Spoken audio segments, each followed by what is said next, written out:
I'm going to start with, well, I don't know if it's an odd question or not. Now, Many can you introduce yourself, Marianne? Oh, I'm Marianne Missoni, but did I introduce myself before? I'm on the selection committee. Okay, good. I just wanted to make sure everyone remembered Marianne. Thank you. Let me ask you this, and it is kind of a strange question. Maybe it will lead into really talking about constructing the film, because might as well start with like really constructing the film before we get into a lot of the other stuff. Okay. And a lot of times with documentary films, especially nonfiction, the question is always, you know, did you know the ending of the film? Did you get the film that you originally set out to make? And it's an odd question to ask you, I think, because I'm thinking that you might have known how this film was going to end. Or did you? Like, in the beginning, what did you want to simply follow this with Ed and thinking about your friends who had died? Or were you taking shots, talking to Ed, having these things go on, and then figuring out what to do with it later? Does that make sense, what I'm asking? That does, and I think with every documentary, it's sort of, as life develops, your film starts to develop, and in your mind about how you want it to be. We were trying to experiment with 2 points of view, which was really, really tricky because there was the timeline with Ed, and we didn't know.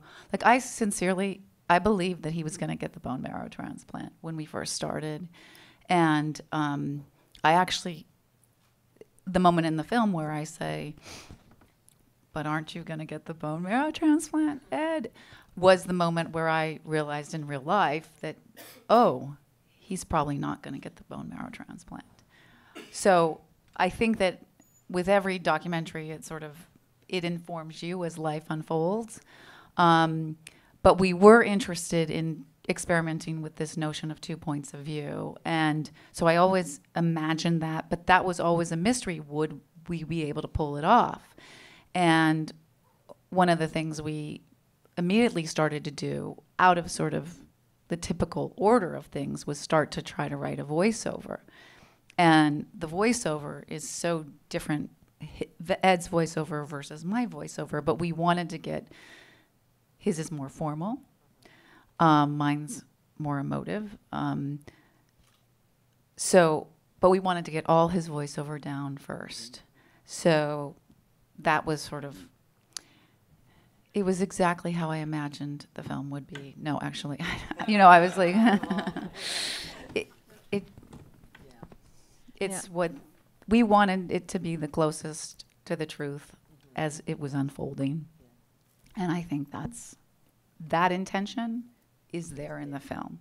And Now, did Ed, he works on voiceover and such, and I think only you are listed as an editor, but was there time for him to have any input? Were you working on things early on where he had input into how things were placed in the process? Yes. I mean, I actually was living in New York and he was living in Vermont, and he was traveling back and forth, and then I ended up traveling a lot more to Vermont because he couldn't come and expose himself to the New York life, and his doctors got concerned about him traveling here. And actually, one of the last times he was down here was a retrospective. But before that, he had to go to ER, and that was the last time he came down to film. But I think that,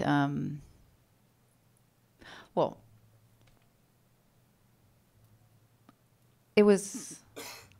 Tell me your question. I'm sorry, I'm spacing out. No, that's like, okay. Well, because it's a complex film, really, with all the complex emotions that go with it. And it really was. And you probably have answered it because you're really talking about what, where Ed was in any kind of editing process. Oh, the editing process. Yeah. Okay, yes. So what I did is I would edit alone. And in fact, to raise money for this film, I edited 50 minutes of raw footage. Just put it together. I had help with Danielle, and we were working some stuff out. But then all of a sudden, I locked myself into my apartment, and I edited for 10 days for a grant. And my producer was in China at that time, and I was only supposed to edit a 10-minute piece, and it ended up being 50 minutes. And I was like, "You're gonna hate it. You're gonna hate it." But I didn't even want to show it to her, so I edited like a crazy woman for 50 minutes, and that was what we raised all the money on. Ed never watched that 50 minutes, but a lot of the pieces of that 50 minutes ended up in the final film. So what happened is I moved up to Vermont in March 2013, and I brought that 50 minutes, and I actually also brought a 4-hour cut of the film because he hadn't looked at any footage. And I brought that, and he's like, "This is way too long. Why aren't you cutting it there and there?" I said, "Well, if you watch the 50 minutes, Ed, it's there. That's exactly where I cut it." But so he was able, though, at that point, to be in the edit room with me. So he did. He would come down 2 to 3 hours a day, and it was so important for him to come and see what I was working on. And a big part of our collaboration when I got up there was the writing. I mean, he would do his formal writing, but what we did was he would send me his writing, and then I would say, write something and changes and then bring it back to him. And he was just up at the house, and I was down at the studio, which was literally a 2-minute walk from the house. So, so that was sort of our editing process. Had he made or was working on another film since The Axe in the Attic? I don't know if he was or not. Because I'm wondering if this was, that he believed he needed to do it because it was the next film. Right. I mean, he started to actually to film a film about his grandchildren and siblings. He wanted to do something on siblings. And we both wanted to do something on unions. But because of his illness, we decided, okay, well, the film to make is the film that we sort of played around ideas with years ago, which was why we had the footage of us under the cherry blossoms. As when we first started to talk about making films together, we were like, okay, let's film each other because we don't know what else to do right now. And he really wanted to do maybe a diaries coming back to film, and we were talking about this idea from Harvard to Hollywood. A lot of his former students had gone off to Hollywood, which Neil Beer, who's the executive producer, is well known for his work on, ER and just little shows like that. But so, so he had these students, and we thought about doing that. And then that you see some seeds of that in Axe in the Attic, because we were playing with this idea of 2 points of view during that process. But it was really,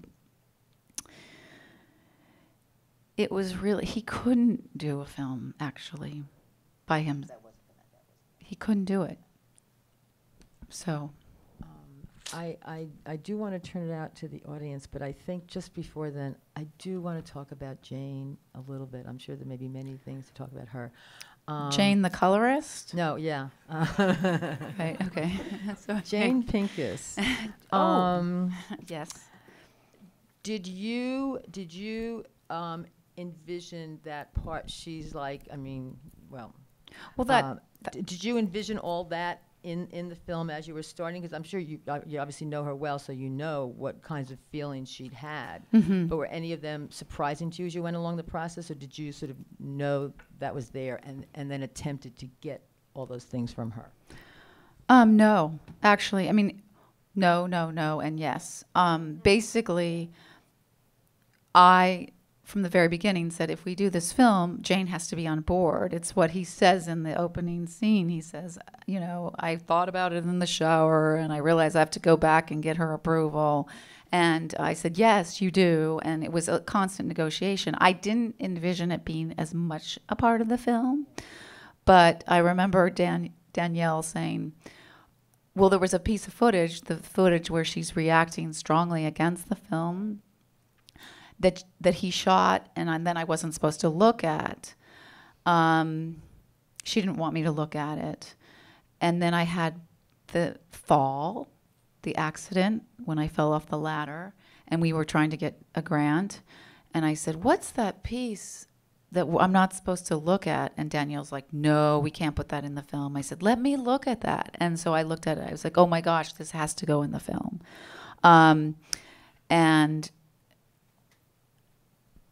that evolved. I didn't understand how much the ambivalence of Jane would continue.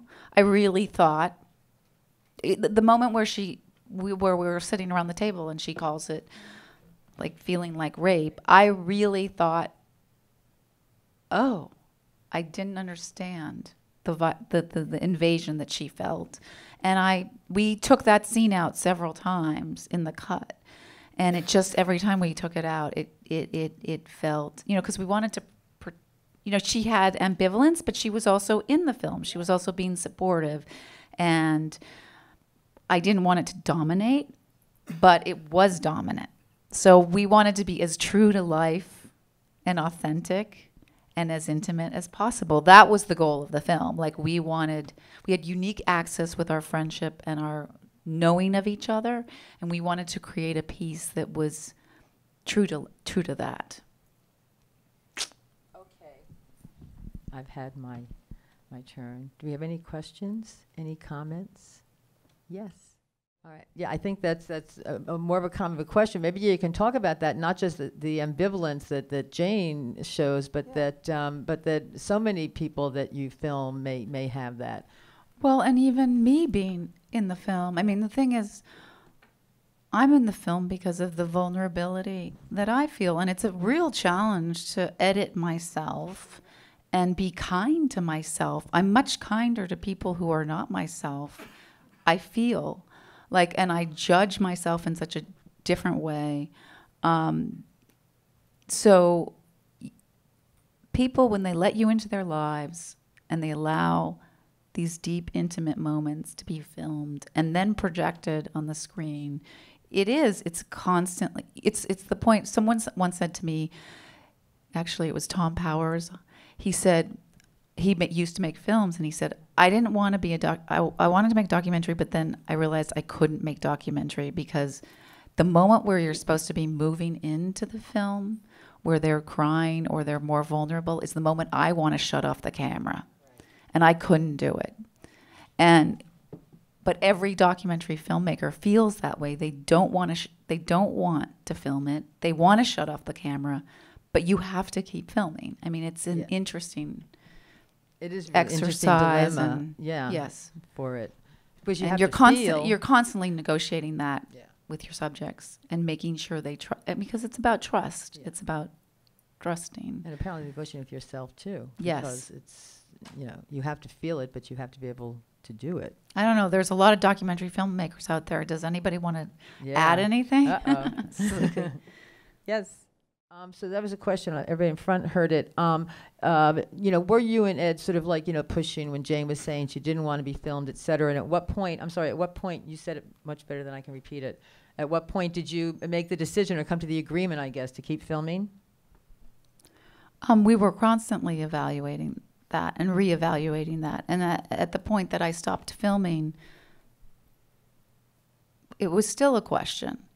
But she was also wanting to be filmed. That's she was, and she agreed, and she wanted to support Ed, and she filmed it's why I asked her to hold the camera. And there were moments that she enjoyed it. And, the film Diaries, for example, she was ambivalent about that, but that's just Jane. That is who Jane is. She's ambivalent about everything. So being ambivalent about filmmaking, about our filmmaking, our partnership, she was ambivalent about him making films, period, his entire life. So I think that Ed had to balance that. It was his whole life with Jane. That was what their marriage was. That was how they negotiated their different needs in their marriage. and their different desires. And she wanted to support him, but then she had moments where she didn't want to support him. And so I think that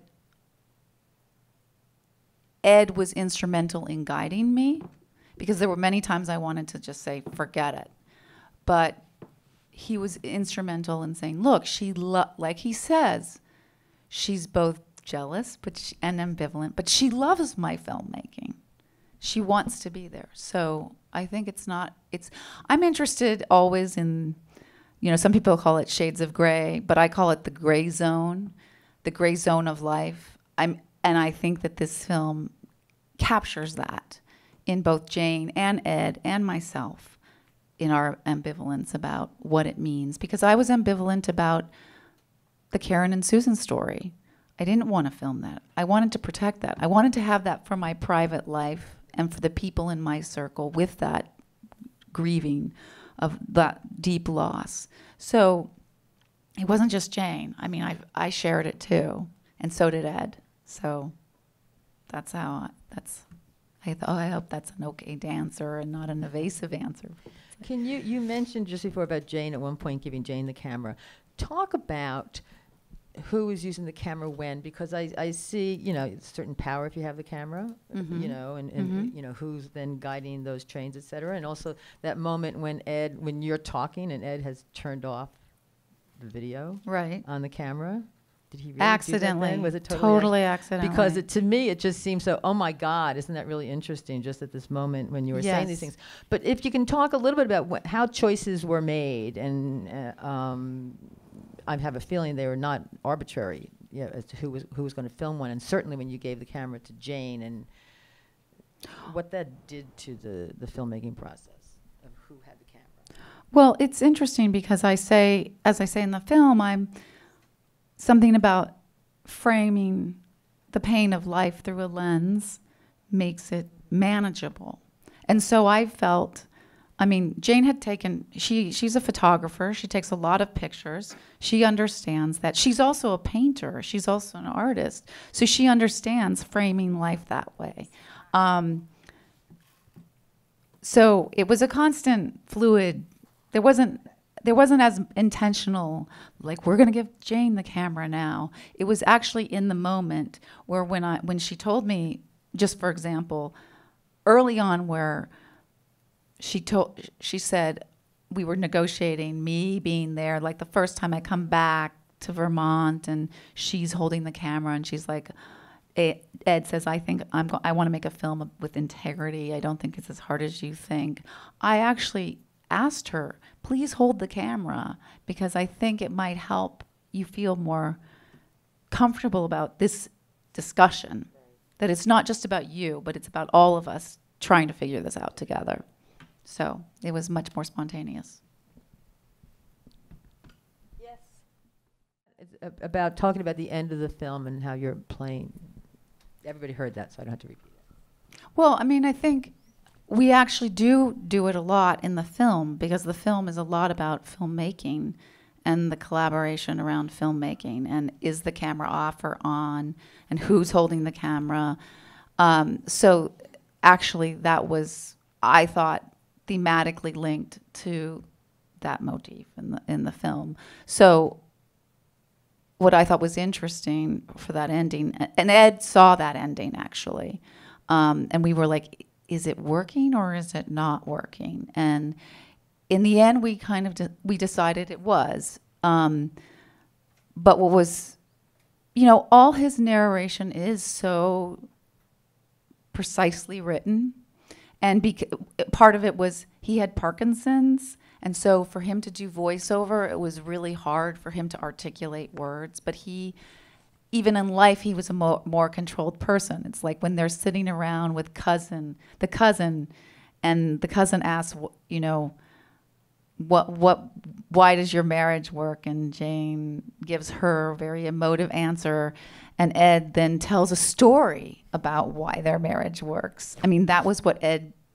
did. He told stories. So his narration was about controlled story, but juxtaposed to the end, where he's spontaneously talking about how beautiful the spring is, and then he reads the narration when he knows he's going to die, but he's so committed to filmmaking. We just thought it was such a powerful ending to sort of have him read that, but then also speak very spontaneously about what these last months meant to him.